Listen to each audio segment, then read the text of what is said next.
ಎಲ್ಲ ಫ್ರೆಂಡ್ಸ್ ಎಲ್ಲರಿಗೆ ನಮಸ್ಕಾರ. ಕನ್ನಡ ಲೈಫ್ ಸ್ಟೋರಿನಿಂದ ಪ್ರತಿಯೊಬ್ಬರಿಗೆ ತುಂಬ ಧನ್ಯವಾದಗಳು. Thank you so much.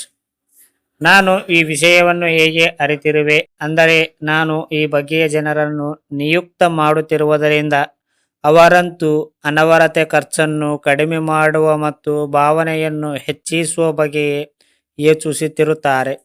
ಆದ್ದರಿಂದ ಬಹಳಷ್ಟು ಸಮಸ್ಯೆಗಳು ಉತ್ಪನ್ನವಾಗುತ್ತವೆ.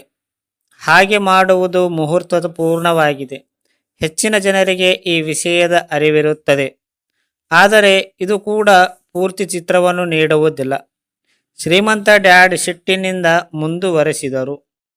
ಮೈಕ್ ಕೇಳಿದ, ಅಂದರೆ ಇದಕ್ಕೆ ಯಾವುದೇ ಪರಿಹಾರವಿಲ್ಲವೇ? ಶ್ರೀಮಂತ ಡ್ಯಾಡ್ ಹೇಳಿದರು, ಯೋಚಿಸುವುದಕ್ಕೆ ನಿಮ್ಮ ಭಾವನೆಯನ್ನು ಸರಿಯಾದ ಕ್ರಮದಲ್ಲಿ ಉಪಯೋಗಿಸುವುದಕ್ಕೆ ಕಲಿಯಬೇಕು. ತಮ್ಮ ಭಾವನೆಗಳ ಪ್ರವಾಹದಲ್ಲೇ ತಲೆ ಹೋಗಿ ಯೋಚಿಸುವುದಿಲ್ಲ. ನೀವಿಬ್ಬರು ಉಚಿತವಾಗಿ ಕೆಲಸ ಮಾಡುವುದರ ಮೂಲಕ ನಿಮ್ಮ ಭಾವನೆಗಳ ಮೇಲೆ ಹತೋಟಿ ಸಾಧಿಸಿ ವಿಜಯವನ್ನು ಪ್ರಾಪ್ತಿ ಮಾಡಿಕೊಂಡಾಗ ನನಗೆ ನಿಜಕ್ಕೂ ಅನಿಸಿತ್ತು ನಿಮಗೆ ಆಸಕ್ತಿ ಇದೆ ಅಂತ. ನಾನು ನಿಮಗೆ ಹೆಚ್ಚು ಹಣದ ಪ್ರಲೋಭನೆಯನ್ನು ನೀಡಿದಾಗ ನೀವಿಬ್ಬರು ಮತ್ತೊಮ್ಮೆ ನಿಮ್ಮ ಭಾವನೆಗಳ ಪ್ರತಿರೋಧವನ್ನು ಮಾಡಿದಿರಿ. ಹಾಗಾದಾಗ ನೀವು ಮತ್ತೆ ಭಾವನಾತ್ಮಕ ಉತ್ತೇಜನದ ವಿರುದ್ಧವಾಗಿ ಯೋಚಿಸಲು ಕಲಿಯುತ್ತಿದ್ದೀರಿ. ಇದು ಮೊದಲ ಹೆಜ್ಜೆ.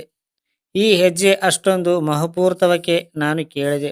ನೋಡಿ, ಅದನ್ನು ಪತ್ತೆ ಹಚ್ಚುವುದು ನಿಮ್ಮ ಮೇಲಿದೆ. ನೀವು ಕಲಿಯುವುದಕ್ಕೆ ಬಯಸುತ್ತಿದ್ದರೆ ನಾನು ನಿಮ್ಮನ್ನು ಬ್ರಾಯರ್ ಫೈಟ್ಸ್ ಅಥವಾ ಮುಳ್ಳುಗಳು ತುಂಬಿರುವ ಬಳ್ಳಿಗಳ ಜಾಗಕ್ಕೆ ಒಯ್ತೇನೆ.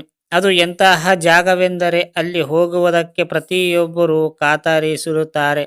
ನೀವು ನನ್ನ ಜೊತೆಗೆ ಬರುತ್ತಿದ್ದರೆ ದುಡ್ಡಿಗಾಗಿ ಕೆಲಸ ಮಾಡುವ ಇರದೆಯನ್ನು ಬಿಟ್ಟು ಬಿಡುವಿರಿ ಮತ್ತು ಅದರ ಬದಲು ದುಡ್ಡಿನಿಂದ ತಮಗಾಗಿ ಕೆಲಸ ಮಾಡಿಸಿಕೊಳ್ಳುವುದನ್ನು ಕಲಿಯಿರಿ. ನಾವು ನಿಮ್ಮ ಜೊತೆಗೆ ಬಂದರೆ ನಮಗೆ ಏನು ಸಿಗುತ್ತದೆ? ನಾವು ನಿಮ್ಮಿಂದ ಕಲಿತರೆ ಏನಾಗಬಹುದು? ನಮಗೆ ಏನು ಸಿಗಬಹುದು? ನಾನು ಕೇಳಿದೆ. ಅದೇ ವಾಸ್ತು ಅಂಕಲ್ ರಿಮಾಸ್ಕಲ್ ಕಥೆಯಲ್ಲಿ ಬ್ರೇರ್ ರ್ಯಾಬಿಟ್ಗೆ ಸಿಕ್ಕಿತ್ತಲ್ಲ. ಶ್ರೀಮಂತ ಡ್ಯಾಡ್ ಮಕ್ಕಳಿಗೆ ಲೋಕಪ್ರಿಯ ಕಥೆಯ ಸಂದರ್ಭವನ್ನು ಹೇಳುತ್ತಾ ಉಸಿರಿದರು. ಬ್ರಾಯರ್ ಫೈಚ್ ಎಂಬುದೆಯಾ? ನಾನು ಕೇಳಿದೆ. ಶ್ರೀಮಂತ ಡ್ಯಾಡ್ ಹೇಳಿದರು.